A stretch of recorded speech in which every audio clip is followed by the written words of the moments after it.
Olá, irmãos, boa noite novamente. Estamos aqui para vermos o mandamento número 2 hoje. Já vimos semana passada o primeiro mandamento: não terás outros deuses diante de mim. E hoje então nós vamos ver o segundo mandamento, que vai do versículo 4 de Êxodo 20 até o versículo 6. Êxodo 20, versículos 4 ao 6.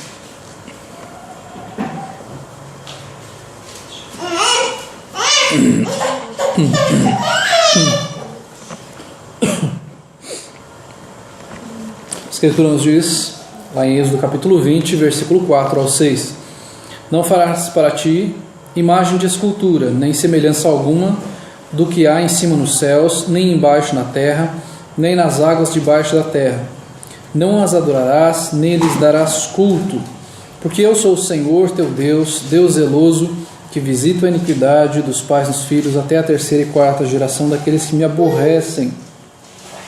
Faço misericórdia até 1000 gerações daqueles que me amam e guardam os meus mandamentos. Então, o segundo mandamento diz respeito a não fazer imagem de escultura. A Bíblia deixa muito claro esta questão.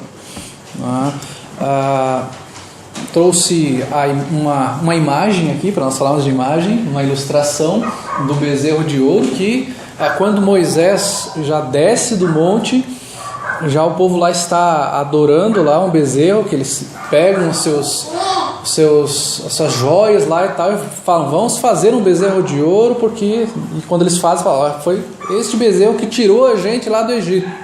Aí Êxodo capítulo 32 vai falar que eles sentaram para comer e beber e levantaram para farrear, digamos assim. Era, na verdade, a palavra ali, o significado dela é que eles estavam levantando para fazer imoralidade sexual entre eles mesmos. Então, o culto ali, que envolvia ali já, quando Moisés havia descido do monte, o povo já estava adorando um bezerro de ouro. Enquanto Moisés estava recebendo os mandamentos, o povo já estava pensando lá em quem eles iriam adorar, em quem eles iriam cultuar. Então, eles fazem ali um bezerro de ouro e cultuam. Então, a Bíblia fala, não adorarás, nem lhes darás culto. Nós sabemos que os recursos visuais que nós temos podem ser uma armadilha. Nós sabemos que nós somos pessoas extremamente visuais, sempre fomos, mas hoje a tecnologia nos ajuda muito, porque qualquer coisa a gente projeta na parede, em qualquer lugar a gente pode ter um projetorzinho. Assim, mesmo a pessoa que não tem muitos recursos, tem uns projetores hoje que são 100, 200 reais, por mais que a qualidade deles não é boa, mas você tem material visual, mesmo figuras, cadernos, gravuras, já mais antigos, flip charts da vida, né? Então, isso é muito... temos muitos recursos, só que tudo isso pode ser uma armadilha para a gente, porque aquilo pode se tornar algo que as pessoas cultuam, aquilo que as pessoas acham que aquilo é que deve ser adorado. As pessoas têm essa coisa de, internamente delas, na natureza pecaminosa, de sempre buscar um Deus onde elas possam materializar a sua fé. Isso é tão comum no ser humano, de tentar materializar a sua fé. Tendo um Deus que é Espírito, eles vamos tentar projetar alguma coisa que eu possa enxergar, que eu possa ver, né? Então, mesmo isso sendo uma vantagem no sentido de nós termos recursos, isso também pode ser algo perigoso se nós não soubermos usar, de se tornar algo de forma idólatra. Como você poderia fazer imagens, por exemplo, na igreja para pessoas semi-analfabetas, como aconteceram em algumas épocas da história, de se terem imagens para ilustrar ali as histórias da Bíblia, porque a maioria das pessoas não sabia ler. E aquilo, de repente, se tornar um objeto de idolatria também, né? Então isso é algo que deve se tomar bastante cuidado.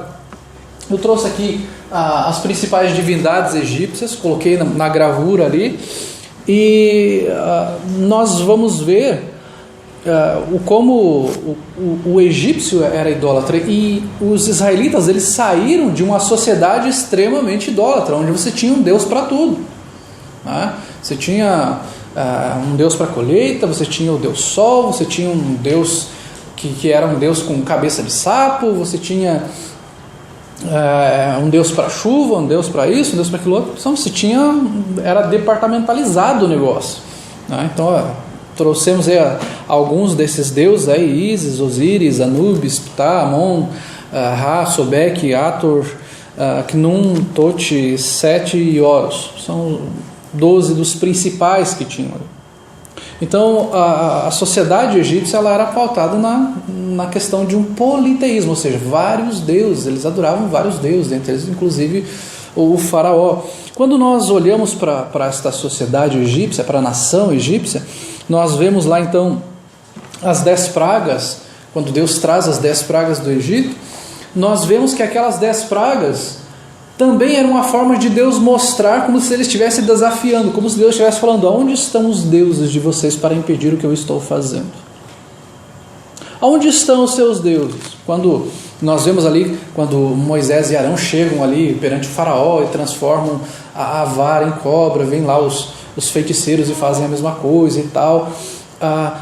Quando eles transformam a água em sangue, é como se Deus estivesse falando: agora quero ver o que vocês podem fazer com relação a isso. Cadê o Deus de vocês para impedir que isso aconteça? Eu trouxe aqui só como exemplo para olhar, né? Quando o Nilo é transformado em sangue, 2 dos deuses que eram relacionados a deuses do Nilo eram Apis e Ísis, que eram os guardiões do Nilo.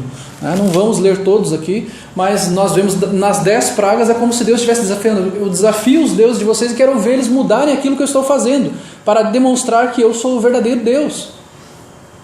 Então Deus estava lhe mostrando a sua superioridade, que Ele era o verdadeiro Deus, que os deuses do Egito não poderiam fazer nada contra aquilo que Deus estava fazendo.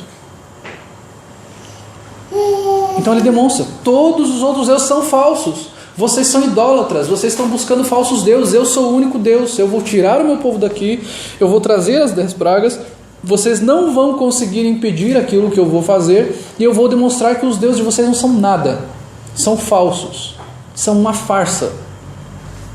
Então Deus demonstra a sua superioridade nas 10 pragas do Egito. Aí quando nós olhamos para a nossa sociedade, vindo lá do Egito, lá antigo, milhares de anos antes de Cristo, chegamos aqui então na nossa sociedade, onde nós temos então uma igreja no nosso país hegemonicamente católica, nós vamos ver, e isso dados da própria igreja católica, uma estimativa de que existem 10 mil santos na igreja católica. E aí você vai pegar, se você for pegar, tem de tudo quanto é tipo, para todos os gostos. Você vai ter São José Operário, que é para você conseguir emprego. Você vai ter o Santo Antônio, que é o santo casamenteiro. Se você quer namorar um casal, você vai lá e faz uma reza, uma oração, uma promessa para o Santo Antônio, né? Coloca lá a cruzinha lá, o Santo Antônio dentro do bolo lá, quem pegar lá vai casar, né? São Pedro e São José, se você quer que chova, então você ora São Pedro e São José para chover. São Cristóvão, que é o protetor dos motoristas. Quando os caminhoneiros saem por aí tudo doido, buzinando, você sabe que é dia de São Cristóvão, que é o padroeiro deles, né? Então se cria uma idolatria toda em volta disso. Agora, o que se fala sobre isso? Qual é a argumentação para que as pessoas digam que o mandamento, segundo o mandamento, não as proíbe de ter imagens? Como o texto fala aqui: não farás para ti imagem de escultura, nem semelhança alguma com o que há em cima nos céus, nem embaixo da terra, nem nas águas debaixo da terra. Quais são alguns dos argumentos? O primeiro argumento é que a Bíblia condena que você adore, que você faça imagem dos deuses pagãos. Até certo ponto é verdade. O Senhor proíbe que você faça imagens dos deuses pagãos.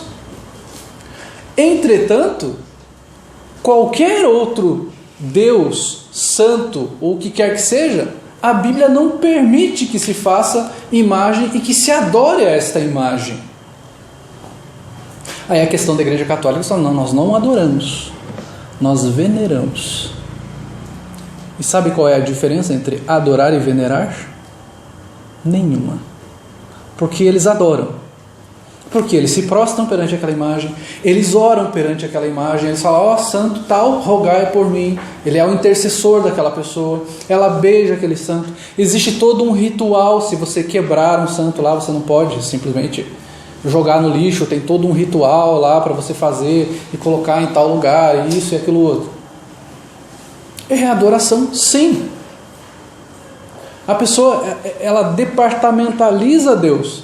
É como se, eu preciso de alguma coisa, ao invés de pedir a Deus, eu vou pedir para tal santo. Eu preciso casar, eu vou pedir para esse. Eu quero chuva, eu vou pedir para esse. Eu estou endividado, eu vou pedir para aquele outro. Isso é idolatria. O Senhor não permite que nós tenhamos esse tipo de ação. Uma outra argumentação é, Deus nos permite que a gente faça imagens porque Deus ordenou que se fizessem anjos no propiciatório lá. Nós sabemos que tinha a arca lá no Santo dos Santos, no tabernáculo e depois no templo. Aquela arca da aliança tinha o propiciatório em cima, que era aquela tampa, e em cima tinham 2 querubins, né, colocando uma asa com a outra, encostando uma na outra. Então eles falam, olha, se Deus permitiu que se fizesse a imagem de 2 querubins, de 2 anjos, então quer dizer que Deus permite que a gente faça imagens também e as coloque na igreja. Está errado. O Senhor permite que se faça, que se adorne a arca ali, mas em nenhum momento o Senhor fala, olha, você deve orar ao anjo, você deve pedir para que o querubim interceda por você, você deve falar, querubim da arca, rogai por mim. Não. Nós podemos pegar exemplos, inclusive da Bíblia, que o povo confiava mais na arca do que em Deus em certos momentos, onde os filhos do sacerdote ali, eles levam a arca para a guerra, porque eles acham que se eles levarem a arca para a guerra, eles vão vencer. Eles levam a arca para a guerra e o que acontece? Eles perdem, morrem e ainda roubam a arca de Israel. Os filisteus levam embora a arca, porque eles não estavam confiando em Deus, eles estavam pensando, se nós formos com a arca, nós venceremos. Isso em si já era idolatria. Estavam confiando na arca e não em Deus. Então está errado este pensamento, esta argumentação está errada. Não é porque Deus falou para fazer 2 anjos lá, então eu posso ter lá na minha casa 2 anjos e tal. Eu chego lá, eu faço o sinal da cruz, eu me ajoelho diante dele e falo para ele me proteger. Não. Em nenhum momento a Bíblia fala para você orar a um santo ou um anjo para ele rogar por você. Em nenhum momento. Ou uma outra passagem que se usa, olha, quando o povo estava sendo picado lá no deserto porque ele murmurou contra o Senhor, e Deus mandou serpentes, e essas serpentes começaram a picar o povo e muitas pessoas morreram ali. Então Deus manda que façam uma serpente de bronze e coloque lá numa estaca, e todos aqueles que olhassem para aquela serpente seriam curados. Logo, Deus permite que eu faça uma imagem. Errado.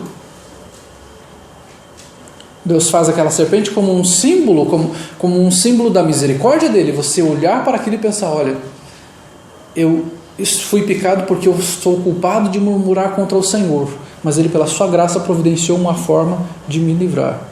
E tanto que a Escritura usa essa ilustração, como a serpente foi erguida no deserto, Jesus Cristo seria erguido numa cruz.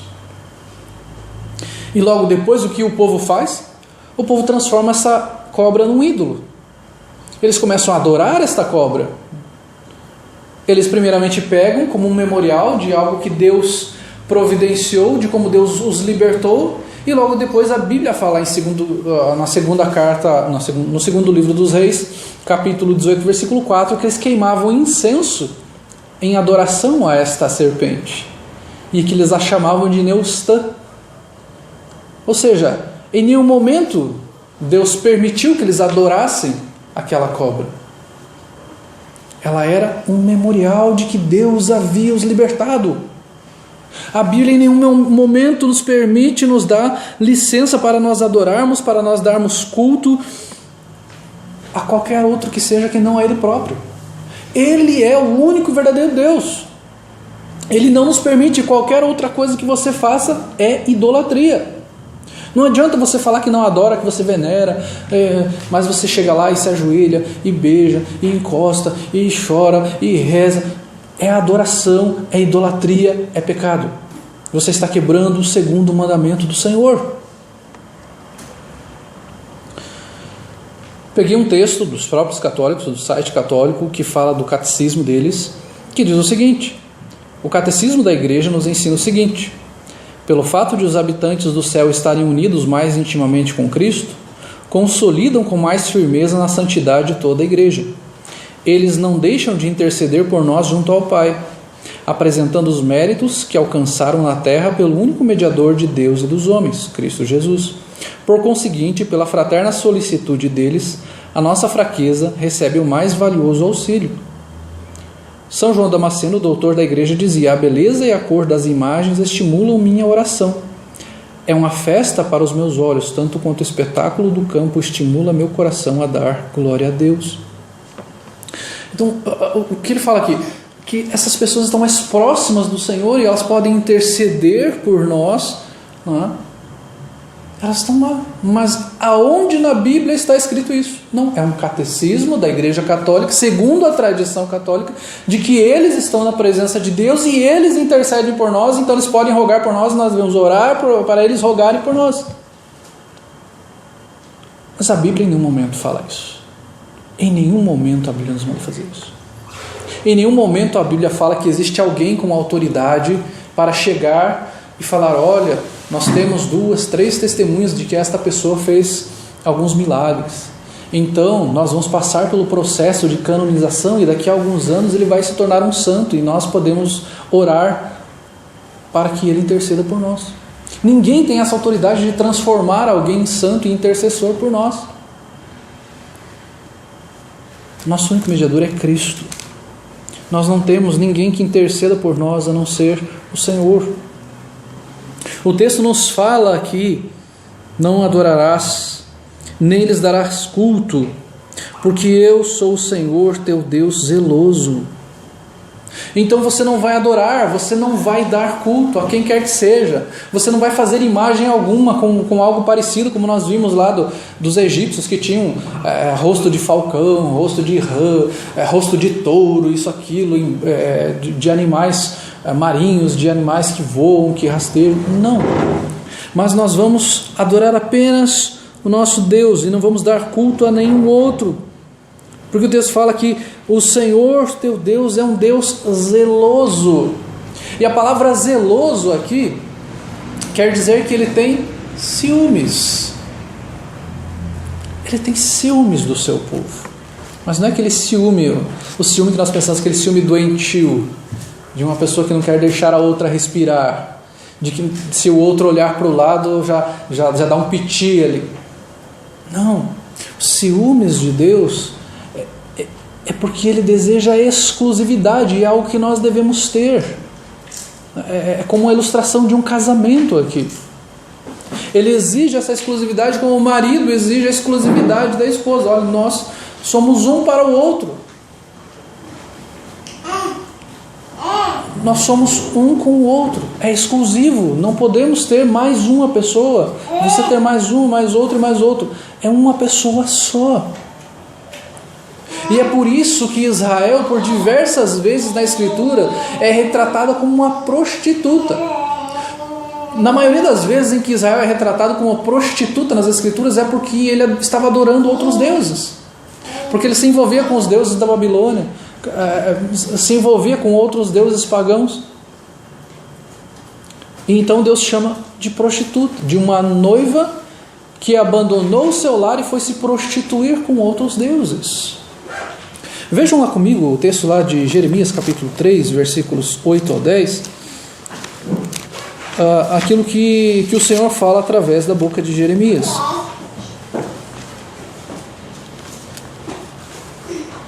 Jeremias capítulo 3, versículos 8 ao 10. Quando por causa de tudo isto, por ter cometido adultério, eu despedi a pérfida Israel e lhe dei carta de divórcio, vi que a falsa Judá, sua irmã, não temeu, mas ela mesma se foi e se deu à prostituição. Sucedeu que pelo ruidoso da sua prostituição poluiu ela a terra, porque adulterou, adorando pedras e árvores. Apesar de tudo isso, não voltou de todo o coração para mim, a tua falsa irmã Judá, mas fingidamente diz o Senhor. Olha, você se comportou como uma prostituta, você me traiu, você adorou outros deuses, você não estava nem aí para mim. abandonou o noivo para viver como uma prostituta. E Deus é zeloso, Ele zela por essa exclusividade dele, Ele zela pela sua glória. Ele não quer dividir a sua glória com ninguém, com nenhum outro Deus, com nenhuma outra estátua, com nenhum outro ser, com nenhuma outra pessoa. Ele é o único, Ele é exclusivo.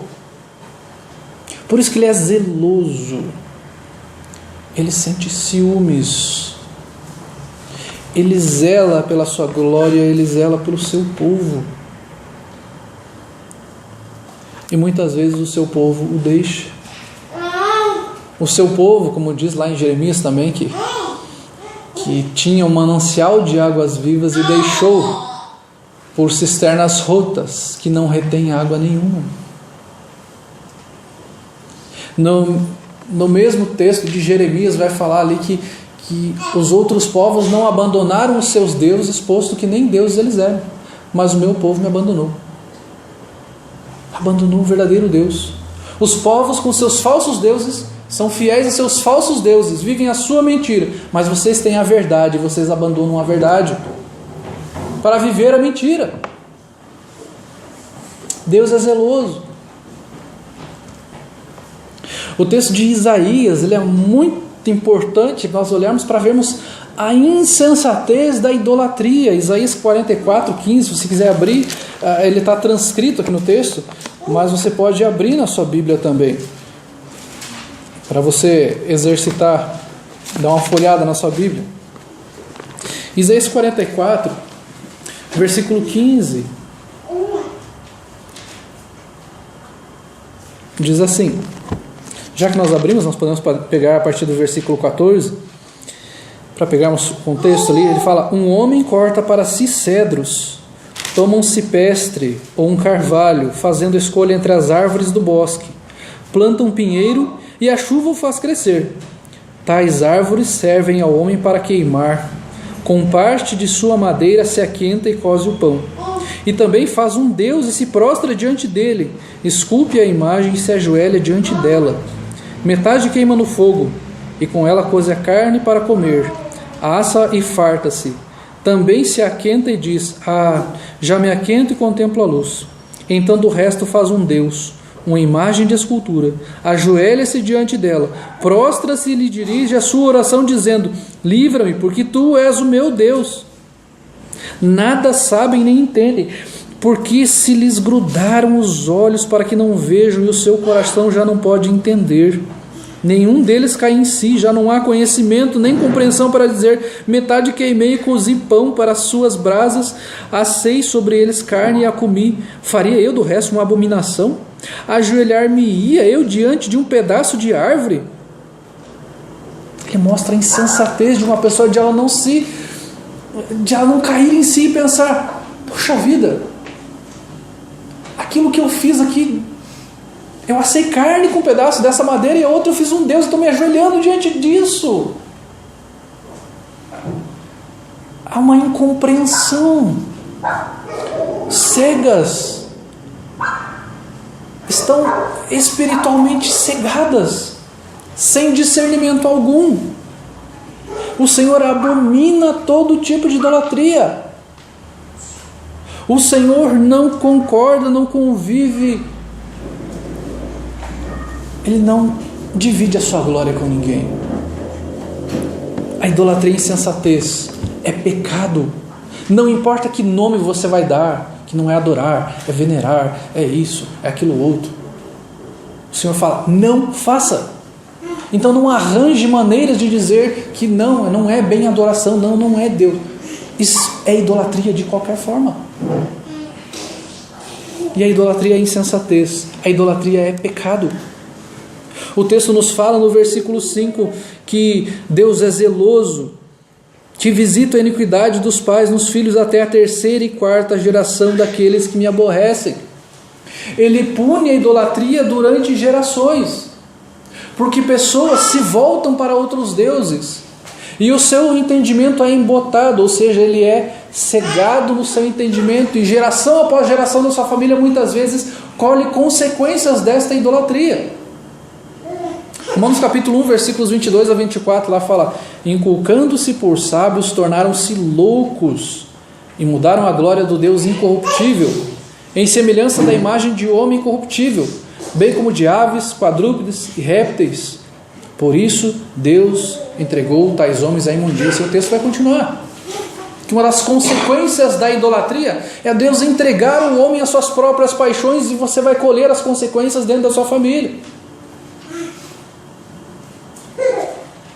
A idolatria traz consequências sérias para a nossa família, para a igreja, para o povo de Deus.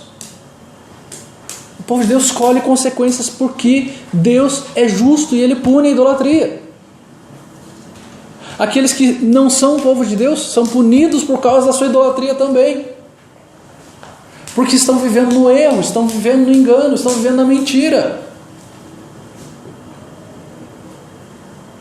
A idolatria cega, e a idolatria leva para uma escravidão, a escravidão que o povo estava, escravidão espiritual. E o Senhor, e esta escravidão continua até que alguém compreenda e veja: como eu posso estar fazendo isso? Até que o Senhor abra o entendimento desta pessoa, e essa pessoa caia em si e pense: o que eu estou fazendo? Por que eu estou diante desta imagem? Por que eu estou adorando um outro Deus se existe apenas um Deus? Por que eu estou me colocando aqui diante deste ser com uma vela, com qualquer coisa aqui, com um terço, com uma cruz? O Senhor é justo e Ele pune o pecado. Mas o texto das Escrituras, no versículo 6, também fala o seguinte: e faço misericórdia até 1000 gerações daqueles que me amam e guardam os meus mandamentos. Ele fala: olha, Deus é zeloso, Ele pune aqueles que estão longe de mim, aqueles que são idólatras, aqueles que estão adorando falsos deuses. Ele pune essas gerações, mas aqueles que me amam, aqueles que obedecem os meus mandamentos, terão uma aliança comigo como se fosse uma aliança eterna, porque ele fala de fazer misericórdia até 1000 gerações daqueles que amam e guardam os mandamentos de Deus. Ele fala: olha, o povo de Deus recebe a misericórdia de Deus, a graça de Deus.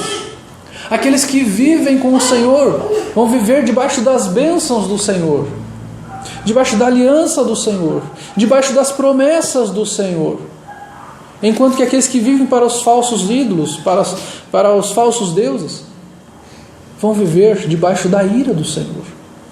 E aqui nós também vemos este contraste, né, mostrando há uma consequência sim do pecado, mas como aqueles que amam e adoram ao Senhor, como a misericórdia do Senhor é grandiosa. Existe o castigo, mas existe a grandiosa misericórdia do Senhor para aqueles que amam a Ele, aqueles que buscam os seus mandamentos. Ou seja, o fato de você adorar apenas a Deus, de você buscar apenas a Deus, de Ele ser o seu único e verdadeiro Deus, é uma prova de que você o ama. Se você está buscando obedecer ao Senhor, sendo capacitado pelo Senhor a obedecer a Ele, se você tem buscado com afinco a glória do Senhor, é porque você o ama. Você não está aqui para buscar os seus próprios interesses. Você não está aqui para buscar um Deus para si próprio. Estou aqui para buscar um Deus bonzinho, um Deus legal, um Deus, e às vezes um Deus mais cruel, um Deus mais rígido. Não, você não está aqui para fazer um Deus para si próprio. É o Deus bíblico, Deus das Escrituras. Então a misericórdia do Senhor, ela é superabundante. Como o texto fala aqui no versículo 6, eu faço misericórdia até 1000 gerações daqueles que me amam e guardam os meus mandamentos. O povo de Deus permanece com Ele, perseverante. E o Senhor preserva o seu povo. O Senhor cuida do seu povo. Agora aqueles que não estão com o Senhor, que estão com a sua mentalidade, com seus olhos fechados, com seus olhos escurecidos, embotados, estão debaixo da maldição de Deus. Porque estão se rebelando contra o Senhor. Estão buscando outros deuses, estão adorando outros deuses, enquanto só o Senhor é Deus. Só Ele deve ser adorado. Só a Ele devemos orar. Só diante dEle devemos nos prostrar. Não diante de uma imagem, mesmo que a gente diga, essa imagem é de Deus. Não. Não precisamos fazer imagem de Deus. Deus é Espírito. A Bíblia fala, Deus é Espírito. Não precisamos fazer imagem de Deus, até porque Deus apareceu para o seu povo, ele aparecia em forma de fogo, vento e tal. Não aparecia lá uma pessoa. Algumas questões para nós hoje. Diga não a invenções, a superstições dentro da igreja. Vamos fazer aqui um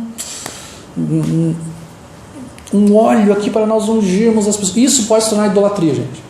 Ungir com óleo, pegar um lencinho, não sei das quantas, pegar um tijolinho, não sei do que. Isso também se torna idolatria. Vamos passar a mão lá no profeta tal, que eu vou ser curado. Vamos passar a mão lá na profetisa, não sei das quantas, porque eu vou ser abençoado, eu vou prosperar.